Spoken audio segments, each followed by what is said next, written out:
Hello there, Mad Mike here, and welcome back to the channel. And today we're going to be talking about something that's a little weird and creepy. Now, this is something that hasn't necessarily not been done before, but it hasn't been done to this extent. Now, let me explain this. It's been announced that James Dean, not the porn star, the dead actor from the 50s, is going to be appearing in a new movie. Now, initially when I saw that headline, I thought, oh, is this like archival footage? Did they restore a bunch of stuff? Are they going to like premiere this at like a film festival or something like that? No, what they're going to do is they're going to CGI his face over a different actors and presumably alter that actor's voice to sound like James Dean for a movie that is about a Vietnam era film that is about rescuing a bunch of service dogs that were abandoned at post Vietnam. Or at some point during the Vietnam War when they were decommissioned. And Dean will be playing a character who is supposed to be rescuing these dogs. Now, this is disturbing because we've seen this before. We saw this with Rogue One when they used another actor and they grafted Peter Cushing's face over him to simulate Grand Moff Tarkin, and they altered the actor's voice so that it sounded like Peter Cushing. But ultimately, it did look creepy. I'm not going to say that looked normal. It looked very, very creepy. It looked like very good video game footage, but it's weird when you see it in a scene with actual real actors, because you can obviously tell the difference. Now, they've also used some stuff like this with the new Will Smith movie, Gemini Man, as well as some other films, but this is the first time we've seen it done to this extent with an actor who has been dead for now 65 years. And apparently they were attempting to do this with Orson Welles at one point as well, but I believe his family shut this down. Now, in contrast to that, Dean's family has actually approved this, and apparently they said that this is an honor to his legacy, and they would like to make this officially his fourth film, because James Dean only made 3 films, East of Eden, Rebel Without a Cause, and I know what the third one is, but I can't remember it off the top of my head. But this is disturbing to me in a few different ways, because this sets a very strange precedent for Hollywood.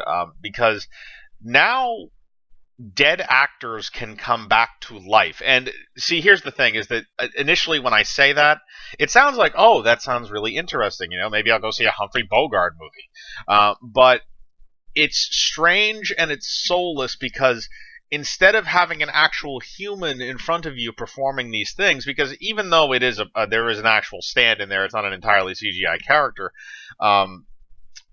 It's not their own facial movements. It's not their own stuff that's going on up there. They're not acting. They're literally almost just saying their lines, and then the stuff is being trimmed up and changed in the editing room afterwards, and then they have the CGI overlay of this other actor's face that is going over them. So it's such a weird precedent, because now, even with living actors, by the way, even with living actors, you can have a situation where maybe, let's say you want a movie starring George Clooney, but George Clooney's busy, like, okay, you can license my face.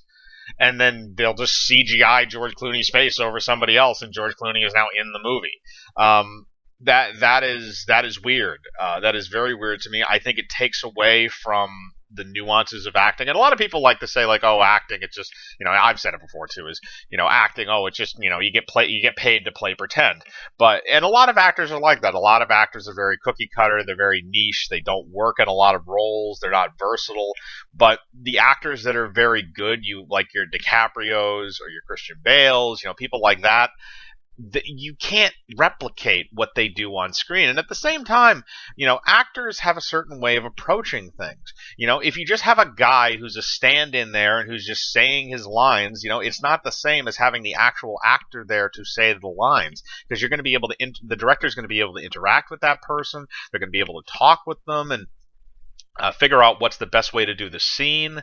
A lot of the times the actors have input on these things, even if it's disregarded. A lot of the times they have input on the scenes and films that they're in. With the directors and stuff, you're not going to have that with this scenario, and it doesn't. I shouldn't say it doesn't, but it strips away some of the the talent and the nuance and the performance of a film, because if you're doing that, you might as well be playing a video game. And that's not necessarily me knocking video games, but it's a different medium. We expect different things from different mediums. You know, it's just something that it takes away from the film itself. It makes it soulless, or even more soulless than it already is. We've talked about I've talked about on the channel before. Stuff involving the whole thing about how corporatism has kind of leaked into the film industry to the point where it's kind of gotten to the point where the industry is pushing out the art as opposed to bringing in more of what they consider to be safe. We've talked about the endless stream of remakes and this and that and everything. Now, this adds an entirely new wrinkle to that entire argument, because now studios can do this where they can bring these older actors back to life and remarket them. It's taking the remake idea to a whole other level. In addition to the fact it's kind of creepy knowing you're watching something that was made of a person after they had died. Now, it's different than somebody that gets like a posthumous award or something like that. Like Heath Ledger in Dark Knight. He had all his scenes filmed before he died, even though the movie came out afterwards. So that wasn't really that creepy. Again, this is 65 years after James Dean died. That's a long ass time. Like, he's dust at this point. Like, there might not even be bones left in that grave to the point where we're bringing stuff back. The next thing you know, you're going to start digging up people like Humphrey Bogart or Lon Chaney or people back from the 40s.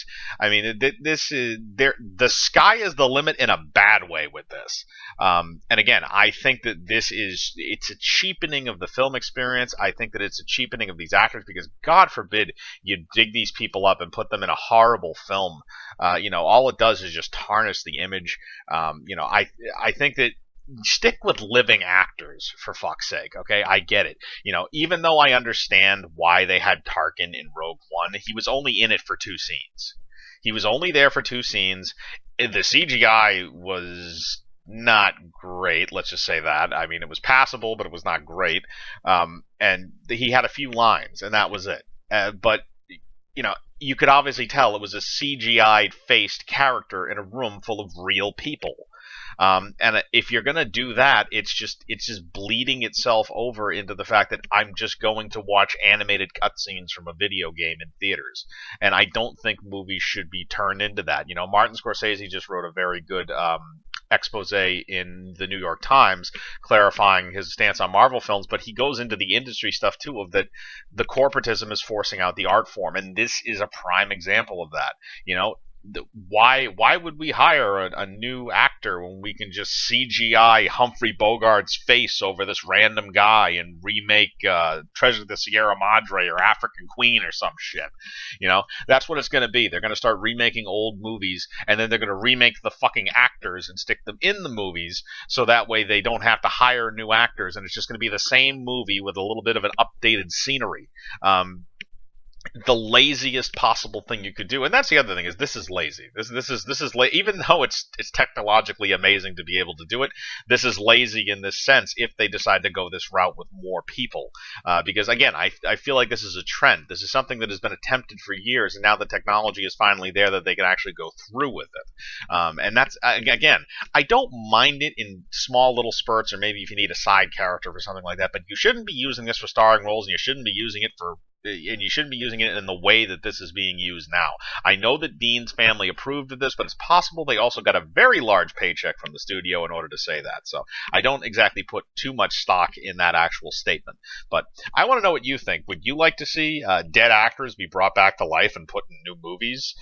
Would you like to see, older actors like, I keep using Humphrey Bogart as an example, but look at, have Ingrid Bergman brought back to life, or Liz Taylor, or Carrie Fisher again, or people like that, and have them put into newer movies.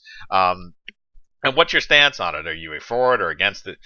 Put your thoughts in the comments. Again, I'd like to know what you're thinking. Hit the bell for notifications, hit the like button, subscribe, and remember, I live my life free of compromise.